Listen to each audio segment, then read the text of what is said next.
Hi everyone, my name is Paulina and today I'm gonna read to you Alice's Adventures in Wonderland Chapter 2. Like I mentioned on my previous video, I'm doing this to improve my English pronunciation. Feel free to leave any feedback or any correction, it will help me. Let's begin with Chapter 2.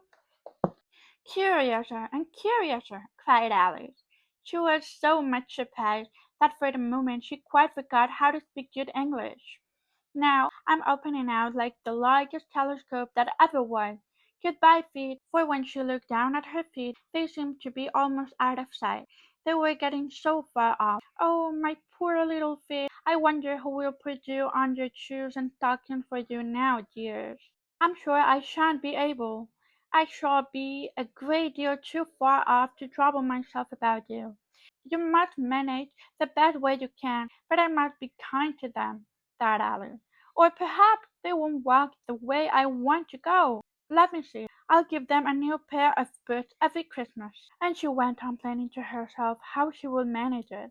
They must go by the carrier, she thought. And how funny it'll seem sending presents to one's own feet, and how odd the direction will look. Alice's right foot is her throat near the fender with Alice's left. Oh dear, what nonsense I'm talking. Yeah, it was kind of nonsense. Just at this moment her head struck against the roof of the hall. In fact, she was now rather more than 9 feet high, and she at once took up the little golden key and hurried off to the garden door. Poor Alice! It was as much as she could do, lying down on one side, to look through into the garden with one eye, but to get through was more hopeless than ever. She sat down and began to cry again. "You ought to be ashamed of yourself," said Alice. "A great girl like you," she might well say this, "to go on crying in this way. Stop this moment, I tell you." But she went on all the same, shedding gallons of tears until there was a large pool around her, about 4 inches deep, and reaching half down the hall. After a time she heard a little pattering of feet in the distance, and she hastily dried her eyes to see what was coming. It was the White Rabbit, dressed, returning splendidly dressed, with a pair of white kid gloves in one hand and a large fan in the other. He came trotting along in a great hurry, muttering to himself as he came, "Oh, the Duchess, the Duchess! Won't she be savage if I've kept her waiting?" Alice felt so desperate that she was ready to ask the help of any one. So, when the rabbit came near her, she began in a low, timid voice, "If you please, sir." The rabbit started violently, dropped the white kid gloves in the fan, and scurried away in the darkness as hard as he could go. Alice took up the fan and gloves, and as the hall was very hot, she kept fanning herself all the time she went on talking. "Dear, dear, how queer everything is today! And yesterday things went on just like usual. I wonder if I've changed in the night? Let me think. Was I the same when I got up this morning? I almost think I can remember feeling a little different. But if I'm not the same, the next question is, who in the world am I? Ah, that's the great puzzle." And she began thinking over all the children she knew that were of the same age as herself, to see if she could have been changed for any of them. "I'm sure I'm not Ada," she said, "for her hair goes in such long ringlets, and mine doesn't go in ringlets at all. And I'm sure I can't be Mabel, for I know all sorts of things, and oh, she knows such a very little. Besides, she's she, and I'm I, and oh dear, how puzzling it all is! I'll try if I know all the things I used to know. Let me see. 4 times 4 is 12, and 4 times 6 is 13, and 4 times 7 is, oh dear, I shall never get to 20 at that rate. However, the multiplication table doesn't signify. Let's try geography. London is the capital of Paris, and Paris is the capital of Rome. And Rome, no, that's all wrong, I'm certain. I must have been changed from Mabel. I'll try and say, how doth the little, and she clasped her hands on her lap as if she were saying lessons, and began to repeat it. But her voice sounded hoarse and strange, and the words did not come the same as they used to. How doth the little crocodile improve his shining tail, and pour the waters of the Nile on every golden scale? How cheerfully he seemed to grin, how neatly spread his claws, and welcomed little fishes in, with gently smiling jaws. I'm sure those are not the right words, said poor Dolly, and her eyes filled with tears again as she went on. I must be Mabel after all, and I shall have to go and live in that poky little house, and have next to no toys to play with, and oh, ever so many lessons to learn. No, I've made up my mind about it. If I'm Mabel, I'll sit down here. It'll be no use their putting their hand down and saying, "Come up again, dear." I shall only look up and say, "Who am I, then?" Tell me that first, and then, if I like being that person, I'll come up. If not, I'll stay down here till I'm somebody else. But oh dear, cried Alice, with a sudden burst of tears, I do wish they would put their hands down. I am so very tired of being all alone here. As she said this, she looked down at her hand, and was surprised to see that she had put on one of the rabbit's little white kid gloves while she was talking. How can I have done that? She thought. I might be growing small again. She got up and went to the table to measure herself by it, and found that, as nearly as she could guess, she was now about 2 feet high, and was going on shrinking rapidly. She soon found out that the cause of this was the fan she was holding, and she dropped it hastily, just in time to save herself from shrinking away altogether. "That was a narrow escape," said Alice, a good deal frightened at the sudden change, but very glad to find herself still in existence. "And now for the garden!" And she ran with all speed back to the little door. But Alice, the little door was shut again, and the little golden tea was lying on the glass table as before. "And things are worse than ever," thought the poor child, "for I never was so small as this before, never, and I declare it's too bad that it is." As she said those words, her foot slipped, and in another moment, splash! She was up to her chin in salt water.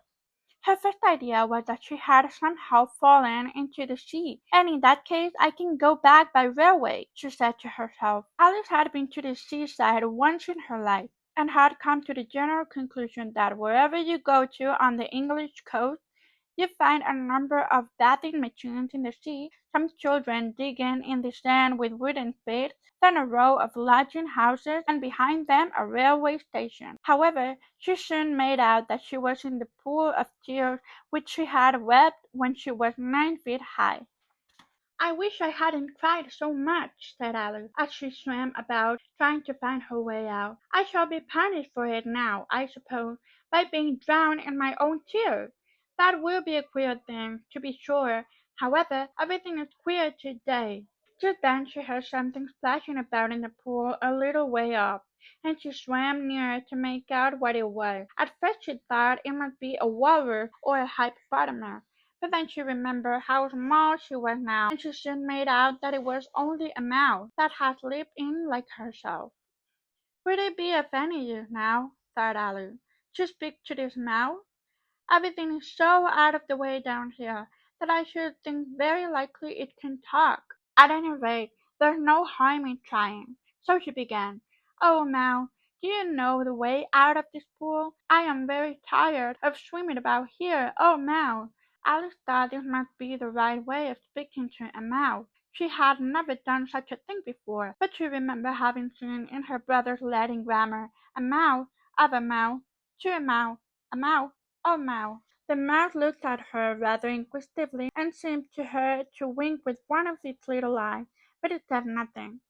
"Perhaps he doesn't understand English," thought Alice. "I dare say it's a French mouse, come over with William the Conqueror," for with all her knowledge of history, Alice had no very clear notion how long ago anything had happened. So she began again. "Où is ma chatte?" which was the first sentence in her French lesson book. The mouse gave a sudden leap out of the water, and seemed to quiver all over with fright. "Oh, I beg your pardon," cried Alice hastily, afraid that she had hurt the poor animal's feelings. "I quite forgot you didn't like cats." "Not like cats!" cried the mouse in a shrill, passionate voice. "Would you like cats if you were me?" "Well, perhaps not," said Alice in a soothing tone. "Don't be angry about it. And yet I wish I could show you our cat Dinah. I think you'd take a fancy to cats, if you could only see her. She is such a dear, quiet thing," Alice went on, half to herself, as she swam lazily about in the pool. "And she sits purring so nicely by the fire, licking her paws and washing her face, and she's such a nice soft thing to nurse, and she's such a capital one for catching mice." "Oh, I beg your pardon," cried Alice again, for this time the mouse was bristling all over, and she felt certain it might be really offended. "We won't talk about her any more if you'd rather not." "We, indeed," cried the mouse, who was trembling down to the end of its tail. "As if I would talk on such a subject! Our family always hated cats.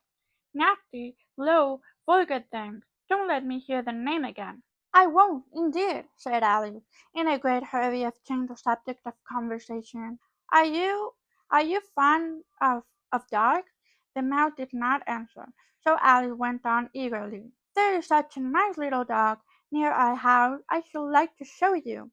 A little bright-eyed terrier, with, oh, such long curly brown hair, and it'll fetch things when you throw them, and it'll sit up and beg for its dinner, and all sort of things. I can remember half of them, and it belongs to a farmer, and he says it's so useful, it's worth £100. He says it killed all the rats and—" "Oh dear," cried Alice in a sorrowful tone, "I'm afraid I've offended it again." For the mouse was swimming away from her as hard as it could go, and making quite a commotion in the pool as it went. So she called softly after it, "Mouse dear, do come back again, and we won't talk about cats or dogs either, if you don't like them." When the mouse heard this, it turned round and went slowly back to her. Its face was quite pale with passion, Alice thought, and it said in a low, trembling voice, "Let us get to the shore, and then I'll tell you my history, and you'll understand why it is I hate cats and dogs." It was high time to go, for the pool was getting quite crowded with the birds and animals that had fallen into it. There was a duck and a dodo, a lory and an eaglet, and several other curious creatures. Alice led the way, and the whole party swam to the shore. I really enjoyed reading this chapter. The part where Alice is drowning on her own tears is one of my favorite parts. I can relate to that. I'm kidding. Let me know what you think. Again, feel free to let me know if I mispronounced something. Thank you so much for watching. See you on the next chapter.